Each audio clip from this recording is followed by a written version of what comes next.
In this lesson, we're going to be taking a look at, well, I'm going to be taking a look at page 24 in the Alfred All-in-One Adult Piano Learner. I'm sure there's a different title to that. Let me take a look at the exact title. It's a long title, isn't it? The Adult All-in-One Course, Alfred's Basic Adult Piano Course Level 1. Okay, just want to make sure I'm saying it correctly. We're going to take a look at this page, which is labeled Melodic Intervals.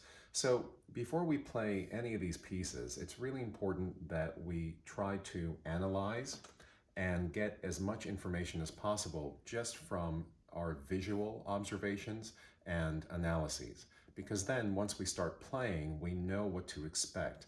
And that's one of the most important aspects of learning to play the piano, or really any instrument where you're not necessarily improvising, but reading, in this case, a score, or reading music notation, that you know where the music is going, so you know how to anticipate and what to anticipate.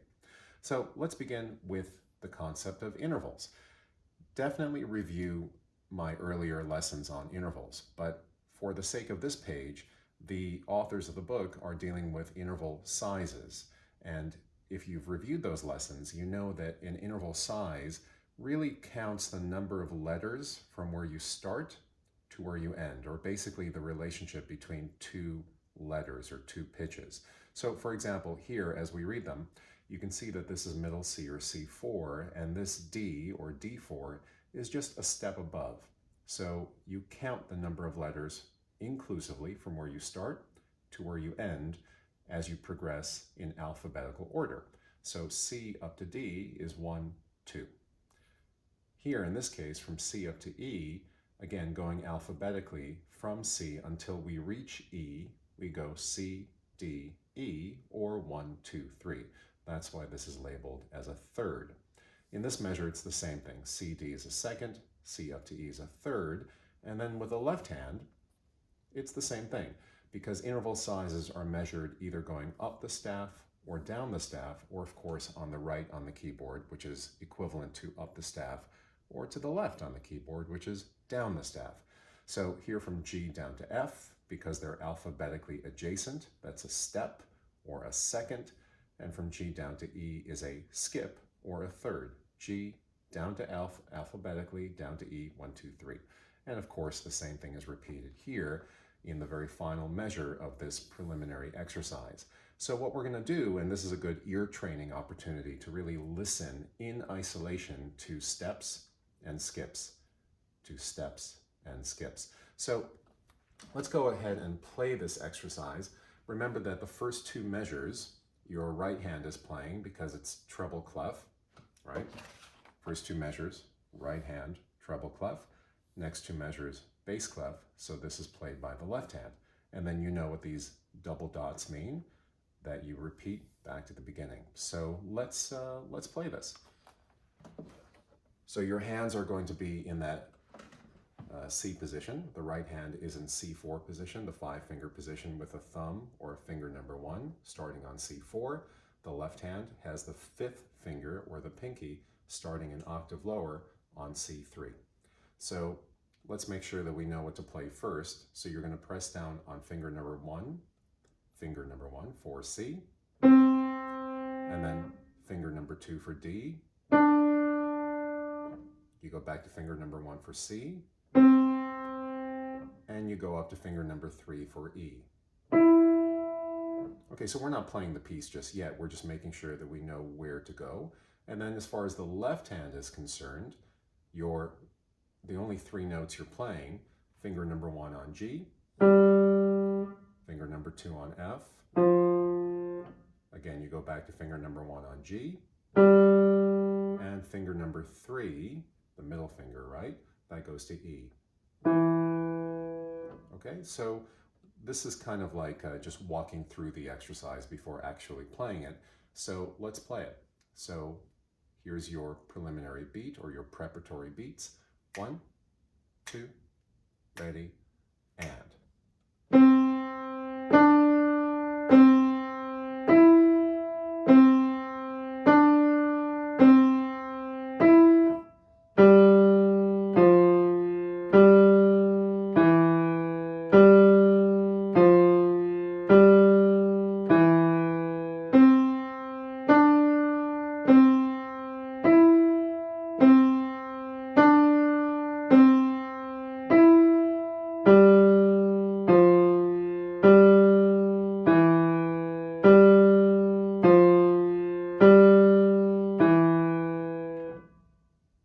so that's the exercise, and obviously I was using my non-playing hand to keep counting the beats. Ultimately, though, I want you to try to internalize that sense of beat or the pulse so that you don't actually have to nod your head or tap your foot or snap or hit the piano or ultimately even use a metronome. In other words, don't use any external device to hear that click track, right? The metronomic beat. Instead, try to internalize it so that it's even. But that takes time.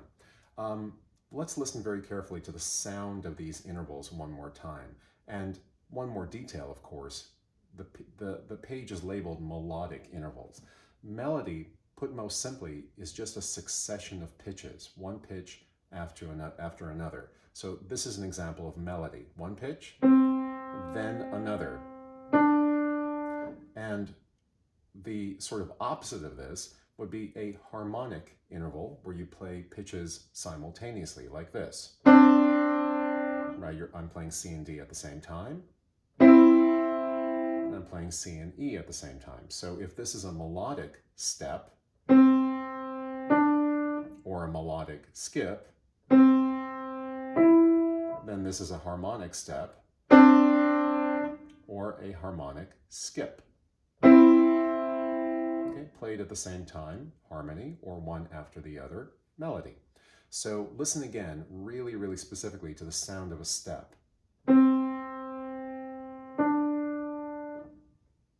Or in the left hand, the sound of a skip, or a third, in the right hand from C up to E.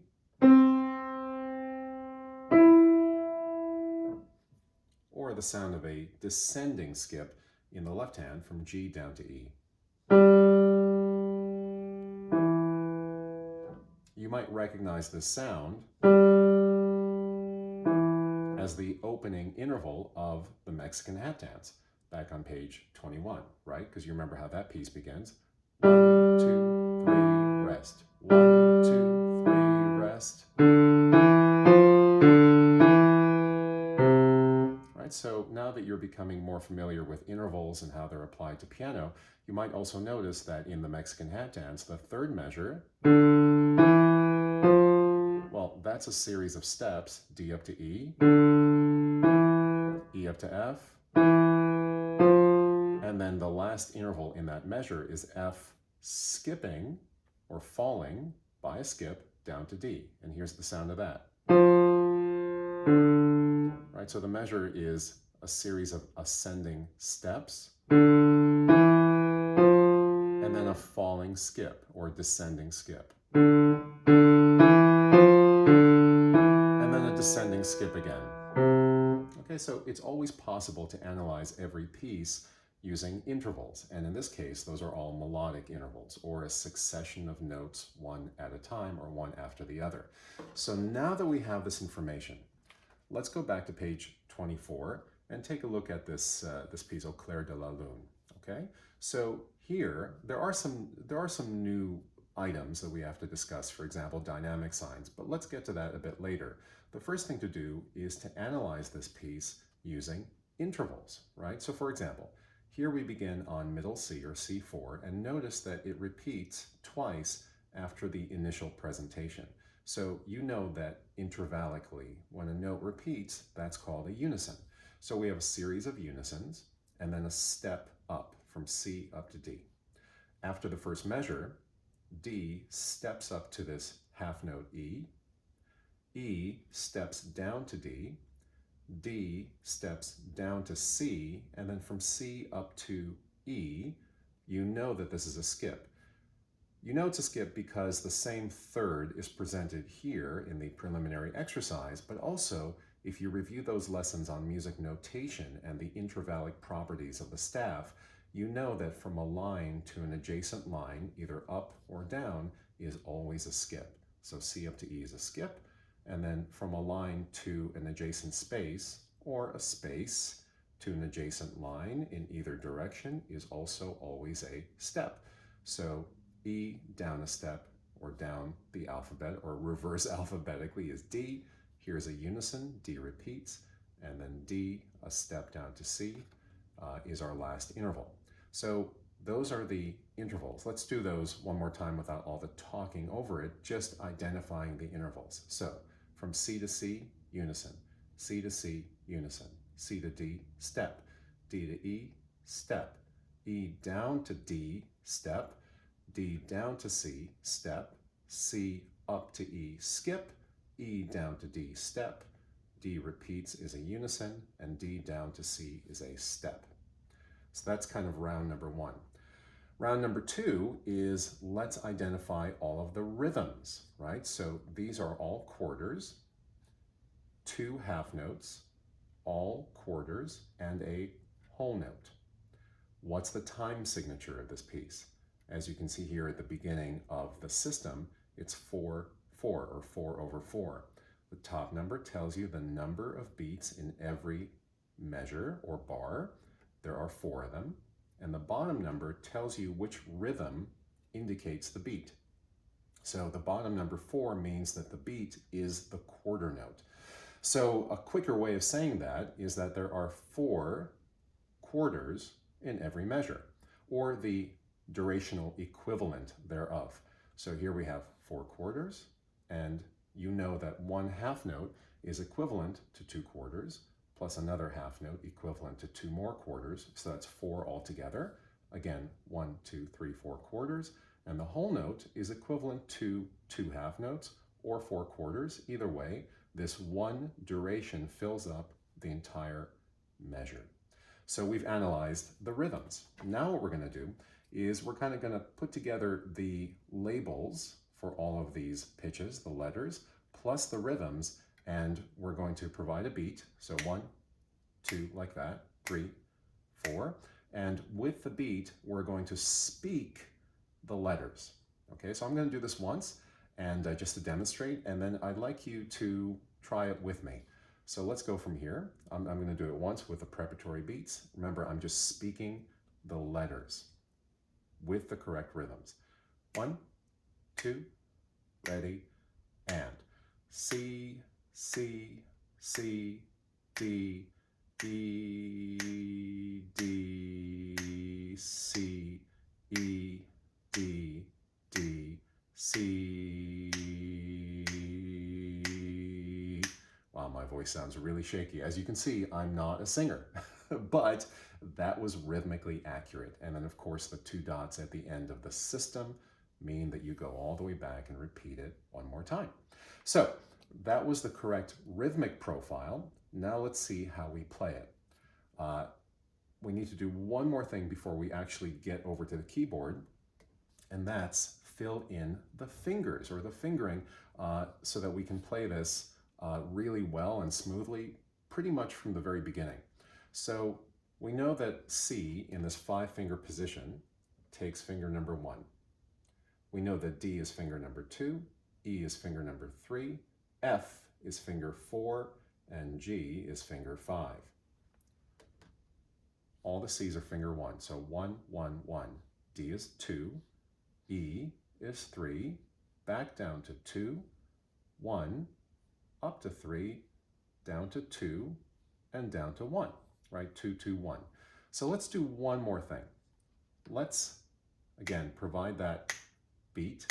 And this time, instead of speaking the letters, and remember, practice that as you need, let's speak the fingers. So here we go. 1, 2, ready, and 1, 1, 1, 2, 3, 2, 1, 3, 2, 2, 1, release. Okay, so it sounds a little bit funny, but the point is you just make sure that you hold out whatever you're singing or speaking for the full durational value of whatever rhythm you're looking at, okay? So let's see if we can get this, let's see if we can actually get to play this. And then we just have one more thing to worry about, which is that dynamic sign, right? So, sorry for moving this constantly back and forth, but piano. So a dynamic sign, as it tells you, is, it tells you how loud or softly to play. Well, it's really an indication of the force with which you depress the keys of the piano.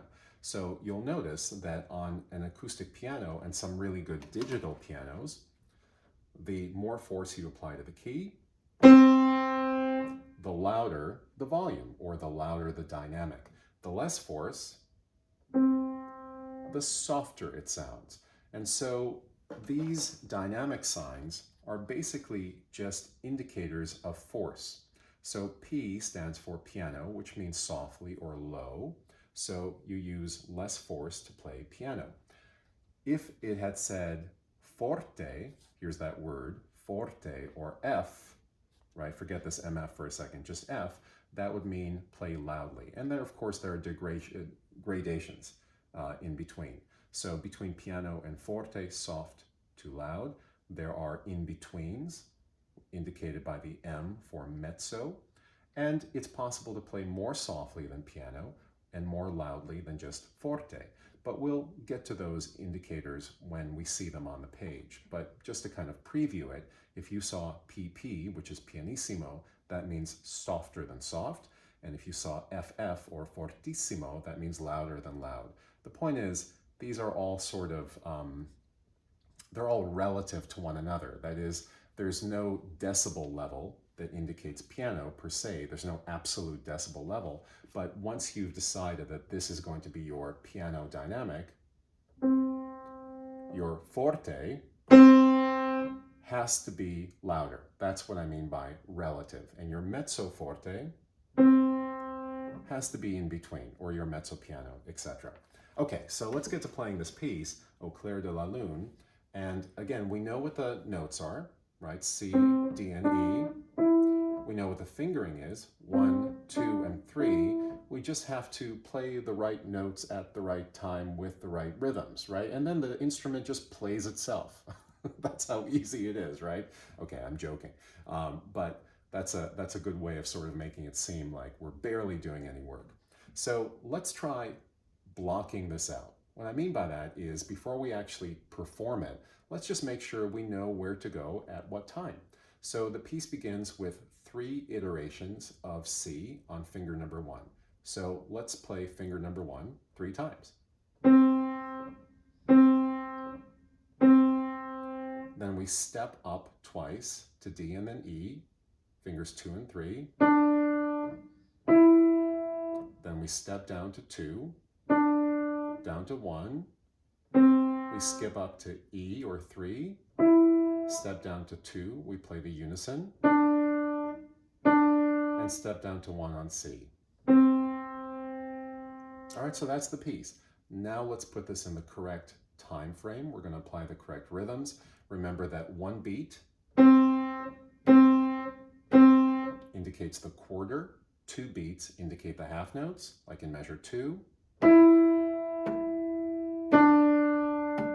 and 4 beats indicate the whole note, like in measure number 4 with that middle C. 1, 2, 3, 4, release. Okay, let's try it. And it's not going to be too loud because of the dynamic sign at the beginning of the piece. So it's going to be piano. So here we go. Your preparatory beats, and then just try playing it. So 1, 2, ready, and.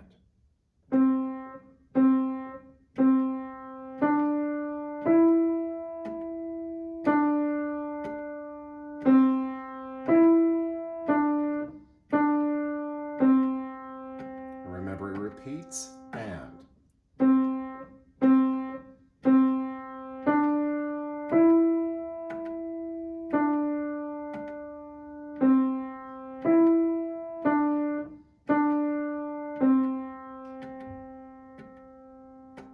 Release. Okay, after 4 complete beats. So that's the sound of Au clair de la lune, 4 measures straight through. And I didn't mention this before, but as you can see, the left hand is resting throughout, right? Because it's got this little black bar hanging below the 4th line of the staff, which means a whole rest. So the left hand, you can keep it at the piano if you want in the 5-finger position that we've been practicing, or just keep it on your lap somewhere, or behind your back, whichever. Okay, let's move on to Tisket a Tasket. So first of all, again, we're going to do some visual and verbal analysis before we actually play it, because it will be easier to play if we know what to expect. So a couple of things right off the bat. How many systems does this piece have? 1, 2. How many measures in each system? 1, 2, 3, 4 in the first system, and 1, 2, 3, 4 in the second system. The piece is over here because we've got those double bars, right? And you read the piece. I mean, I think by this point this is obvious, but sometimes obvious things must be said, especially at the beginner stages or the beginning stages of learning a discipline. You read the music left to right and top down. So you read it as in measures 1, 2, 3, 4. You continue 5, 6, 7, 8. Since we talked about the left hand resting in Au clair de la lune, over here we can see that the right hand is resting. It's got that black bar hanging below the fourth line, which indicates a whole rest. So for this piece, the right hand gets a break, right? And the left hand plays the entire time. Notice that this is a new dynamic, right? It's no longer piano or soft, but mezzo forte, which means moderately loud. So it's kind of half loud. It's not quite soft, it's not quite loud, it's something in between. All right, so let's analyze these melodic intervals. And as we do so, let's also analyze the letters so that we can become more comfortable reading the bass clef as opposed to the treble, which is what we were doing with this piece. So let's begin with the letters. Okay, so we have G, and then as you can see, this is a space to a space, so this is a skip down, right? Skip down. Then we have a space going up to the next adjacent line, so that's a step. And then, of course, this line continues up to the next adjacent space, so that's another step. And in fact, before we go any further, what can we observe about these two measures? They look exactly the same, not just rhythmically, half note, 2 quarters, half note, 2 quarters, but their shape is the same. That is what's called a contour, a melodic contour, right? The shape of how the notes proceed one after the other. So what I mean by shape is the intervallic contour, the intervallic properties. We have a skip down, a step up. Again, from here, we have a skip down and a step up. This is important for efficiency. Once we learn measure 1, we don't have to relearn measure 2. It's identical. And so, having said that, it's actually interesting to look at measure 3 and observe that this looks really similar to the first 2 measures, but the half note has been broken up into 2 quarters. But otherwise, the profile, right, that melodic contour is almost identical. So we have a unison, we skip down from G to E, we step up to F, and then look at measure 4. This also looks very similar to the first 3 measures in that we start with G, just like before, and then we skip down to E. But E has now become a half note, so there's no more room for any other pitches in the second half of the measure. So we're not going to have 2 quarters, right? E proceeding up to F. We just land on E. So if you think about it, this first system is really just one basic idea being repeated with a little bit of variation. So it's kind of like we have a basic idea in music is often called a motive or a motif. So we have this motive at the beginning, which is repeated, which is changed rhythmically, and then changed a little bit, not just rhythmically, but also in terms of the melody, because F is no longer present because of this half note. So it's like a statement of the motive, a repetition, and 2 types of variation. That's really interesting. So since we've done that, and since we've analyzed the intervals as well as the names of the letters, let's do one more thing before we play just the first system, and then we'll continue on to the second system. Let's talk about the fingers here. So G is finger number 1, right? Remember what this looks like in the 5-finger position: 1 on G, 2 on F, 3 on E, 4 on D, and 5 on C. So G is 1, F is 2, and E is 3. The reason I isolated just those first 3 letters, G, F, and E, is because that's all we've got in this first system. So G is 1, E is 3, back up to 2 on F, back up to 1. So 1, 3, 2. It repeats, 1, 3, 2. It repeats again, 1, 1, 3, 2. And then 1 and 3. So before we play, let's do 2 rounds of speaking, first the letters and then the fingers. Okay, so you're welcome to do this with me, or just listen and then review and do it with me again. So first round, let's do the pitches, the letter names, in time, just for the first system. 1, 2, ready, and G, E, F, G, E, F, G, G, E, F, G, E, release. I mean, it's hard for me not to laugh because I'm hearing my kind of quaky voice, but you know, whatever, it's accurate. That's what matters. Okay, round number 2, let's do the fingers. Remember, this is 1 on G, 3 on E, 2 on F. Here we go. 1, 2, ready, and 1, 3, 2, 1, 3, 2, 1, 1, 3, 2, 1, 3, release. Okay, all right, let's play it. So, again, 5-finger position on C3, right, pinky or 5th finger on C3. And we know the fingers, we know the letters, right? Just to review, we can sort of block it out, walk through it. Here's 1 on G. There's a descent of a skip or a descending third, right, from G down to E. Again, you recognize this from the beginning of the Mexican hat dance back on page 21. Okay, and then we step up to F, and then go back up to G, and we're going to repeat that down to 3, up to 2. Measure 3 has that G repeated as a unison. Skip down to E, step up to F, and then measure 4 is just G, skipping down to E. All right, so this was not in time, right? I wasn't paying attention to the rhythms. I just wanted to block out the fingers and, of course, the corresponding pitches or the keys. So now let's try this correctly, and we're going to do this mezzo forte, so not too loud, not like this, right? And not with so little force that it becomes piano, or if you remember, pianissimo, softer than soft, or really soft. So it's not going to be, right? That's a little bit too soft. So it's in between. So here we go. Your preparatory beats, and we're going to play the entire system. 1, 2, ready, and.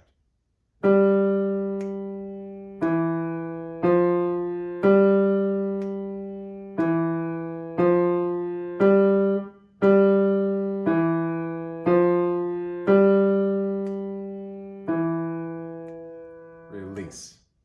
Okay, so that's the sound of the first system. Let's continue, and then we'll play the whole thing without interruption. So in system number 2, let's make some observations. Let's start with the intervals. So in this first measure of system number 2, we have F or F3. Remember, that's your anchor point for the bass clef or the F clef, right? It's the 4th line between the 2 dots of the actual clef symbol, and that is your reference pitch, F3. So it repeats as a series of unisons, F, F, F, and then line to a line, descending, F down to D. Now observe that the opening 2 measures of system number 2 are just like the opening 2 measures of system number 1 in that this measure repeats in the next measure. Look over here. This measure repeats in this measure. So once we've learned this, we no longer have to relearn this. We just play it again, right? This is what you might call a written out repeat. But this happens in music all the time. You have to repeat things if you want that musical information. And what's musical information? The rhythms, the pitches, the registers, the dynamic, what have you. You want that to be understood as important by your listener. You repeat because it's important information. You repeat because it's important information, just like I did now, so that you get the point, right? Okay, so I'm going to try to keep my jokes at a minimum, but here we go. So first measure repeats, and it's a series of unisons and then a skip down. A series of unisons on F, and then a skip down to D, and then the last two measures are actually very simple because we go back to our starting note, right? The starting note of the piece, G, and look at this, space to a line to a space to a line to a space. Well, if they're all adjacent, you know that this is just a series of steps. So G falls down to F, stepwise, F falls down to E falls to D, and D descends by step, or what's called a stepwise descent, from D down to C. Okay, so in other words, G, F, E, D, C. So now that we know the letters of this system, let's speak them in time. Okay, we're starting there. We're not going to worry about the fingers just yet. Let's worry about the letters first. So here we go. Do this with me. 1, 2, ready, and F, F, F, D, F, F, F, D, G, F, E, D, C, release. Question for you. When I get here, do I repeat back to the beginning? Nope, because the two dots that indicate a repeat are not present. Let's do this system again, but this time we're going to speak in rhythm, in time, the fingers, right? So a quick review, and if you were practicing pages 14 and 15, and was it 18 and 19, right, where you were just playing those patterns,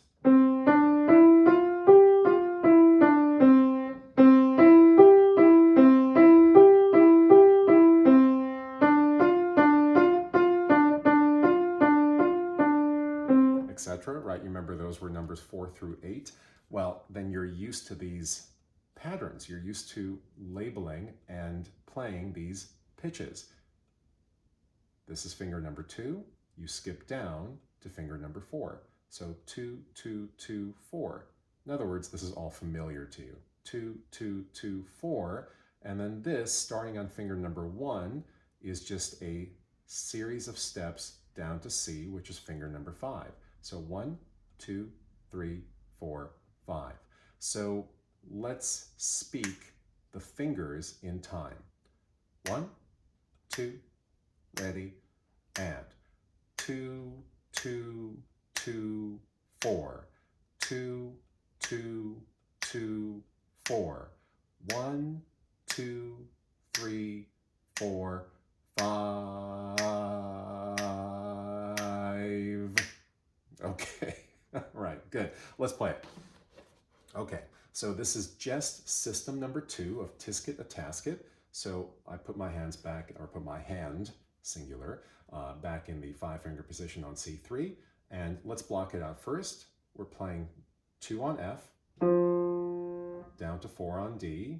And we know that that F is a series of unisons 3 times. Down to D. Then in measure 2, we repeat that. And then the last 2 measures, just a series of descending steps from G down to C.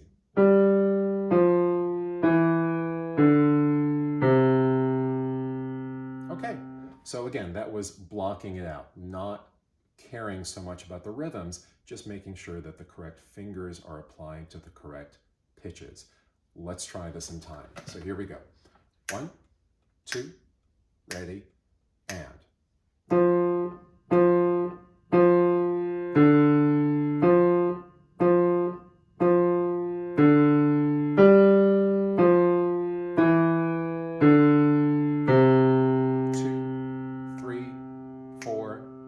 release, right? So make sure that you hold that whole note at the end for 4 complete beats, because just like for the previous piece, Au clair de la lune, Tisket a Tasket has a time signature of 4/4, or 4 beats, where the quarter is the beat unit. Or more simply, like I've been saying, I don't know why I make it so convoluted. There are 4 quarters in every measure, or the durational equivalent thereof.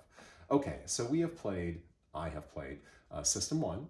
I've now just played System 2. Now the challenge is to put it together, okay? So let's try that, okay? So we're gonna go back to the beginning, and just for practice, before you play, and I feel like I might be weighing on some of your patience by this point, that your patience is wearing thin because you're waiting just to play the whole piece and you're tired of me talking. But I promise you, there is value to this kind of verbal and visual analysis, especially early on when the pieces are relatively simple, because it will teach you to basically train your eye to look over as much of the piece as possible. In this case, almost the entirety of the piece, because then, and I know I've been saying this a lot, but it's really important, you know, like a motive, you have to repeat it so that it becomes important. You can do this musically, like in these measures, or you can do it rhetorically, like in a speech. So here's my speech. You want to get to know what is important in the piece, what gets repeated, what gets put through some degree of variation, because then when you play, you have a sense of where the music is going. And the earlier you establish that sense, the earlier you train yourself to analyze visually and verbally, I promise you, the easier it will be to play and to concentrate through longer and longer and longer stretches of music. Okay, let's try playing this thing. So remember what we've got. We have an initial motive, repeated, put through rhythmic variation. Then, we didn't talk about this yet, but you'll notice that this FFFD, well, this is also a pattern that has a unison, kind of like this. G repeats twice, and then here, or once after its initial presentation. Here, F repeats and then skips down, right? So in other words, it is motivic to have some sort of starting note, either G or F, and then a skip following it, a descending skip. So that repeats. So this is a variation of the initial pattern, right? A note followed by a skip down, and then something new, kind of like a concluding gesture. So it's interesting that we have an initial statement, variation, further variation, and then finally something new, right? So it's almost like, we'll call this A, right? This initial idea. The idea changes a bit. We can call that what's called A prime, right? Prime indicating a little bit of a change or variation. And then we have some new idea that concludes the piece, and we can call this B. So this is kind of like an A and B piece, 2 separate ideas. The first idea, A, is the descending skip, and B is just this cascade, I would call it, of descending steps until we get to the end. Anyway, these are more complicated topics of form and structure, which we don't have to worry about too much at this point. Ultimately, you're probably worried about just being able to play the piece. So without further ado, let's do it. Here's Tisket a Tasket from beginning to end. 1, 2, ready, and.